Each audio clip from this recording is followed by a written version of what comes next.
ॐ कल्याण्यै नमः। ॐ त्रिपुरायै नमः। ॐ बालायै नमः। ॐ मायायै नमः। ॐ त्रिपुरसुन्दर्यै नमः।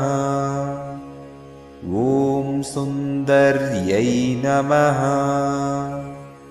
ॐ सौभाग्यवत्यै नमः। ॐ क्लींकार्यै नमः। ॐ सर्वमङ्गलायै नमः। ॐ ह्रींकार्यै नमः।